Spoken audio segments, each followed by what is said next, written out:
console edition of Rust has announced a Halloween update that is beyond anything I could have ever expected. It's amazing. So what we're going to be doing is getting into that Halloween update and the patch 1.20 update on the staging branch for the console edition of Rust. But first, if you like to support channels to get right into the news, make sure you hit subscribe, because with that, we're getting into the news. Added. This would be for the Halloween event. Murderer NPCs added for Halloween event. Murderers are hostile NPCs that drop loot if players manage to put them down. Now, unfortunately, I haven't gotten to see any murderers yet, or at least any murderers in Rust. But, no, actually, that's a lie. I'm sure a lot of serial killers play Rust because it is Rust after all. But no, I haven't seen any of these murderers NPCs in Rust because there was a bug with them and they were pulled back. This is to be expected, though. It's a staging branch. I don't think there should be any accountability on D11's side. This is what the staging branch is for. They released something, it didn't work. That's okay. Next up, Halloween weapons. Sickle, butcher knife, pitchfork. These weapons can be found in loot bags or crafted during the Halloween event. Halloween apparel, and this is awesome. A mummy suit, scarecrow suit, crate costume, and barrel costume. So I'm wondering exactly what the crate costume and barrel costume are going to look like. I haven't managed to play this update yet on the staging branch, but if they look somewhat like they could blend into the environment, it's going to add a whole new element to the game. Halloween items. Pumpkin bucket for collecting candy, spider webs to hang from ceilings and walls, coffin to store items, graveyard fences to mark your territory, gravestones and wood crosses to pay respects to those who didn't survive. Spider webs, coffins, graveyard fences, and gravestones can be found in loot bags or crafted during the Halloween event. So basically that is the whole Halloween event. We've got a murderer NPC that you can kill. We've got Halloween weapons. It probably won't really be that great. We've got some Halloween apparel, which sounds sick. Mummy suits, scarecrow suits, crate and barrel costumes. That sounds exciting to me.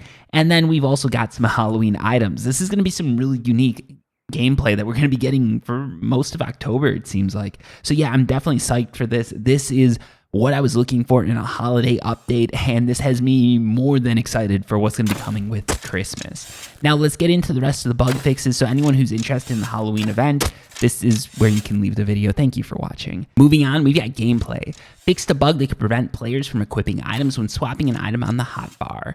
Helping a wounded player no longer gets canceled simply by looking away from them. That's actually a really big one right there, so make sure to note that, because when that comes to the main branch, it is going to change the way that you play, especially if you're in a team. Fixed kayak texture disappearing after using it for a short time.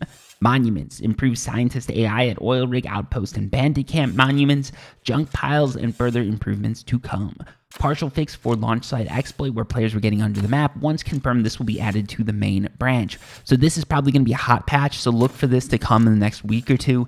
This is really big because it means that exploit's going to completely disappear and we can go back to running launch site without too many worries. Scientists no longer float upwards through the floor of the cargo ship like spooky ghost men. It's ironic they're fixing that bug for Halloween. UI. Remove backend text for small stash UI. Fuel storage UI in quarry monuments no longer displays a backend text. Death point text UI will no longer appear on loading screen when player rejoins a server after closing the game on a death screen. Improved death screen UI at loading speed. Fixed ability to zoom/move around the map on the death screen. Fixed a bug that prevented the map from appearing after a player dies while sleeping or logged out of the server. Added missing translations for large furnace and furnace. Other changes. Fixed a bug that caused loss of input on Play Rust menu after switching profiles while selecting a server. Fixed loading phrase hang on refreshing dynamic decor that could occur after logging out of the server while being on the front part of the cargo ship. What sort of sociopath logs off on the cargo ship? Anyways, that's probably someone crashes and they go to get back into the game. I understand. It's just, I wanted to make a joke. Anyways, though, thank you so much for watching. That's all I've got for today. So yeah, like always, I'm going to keep it short, to the point, and say, until next time, peace.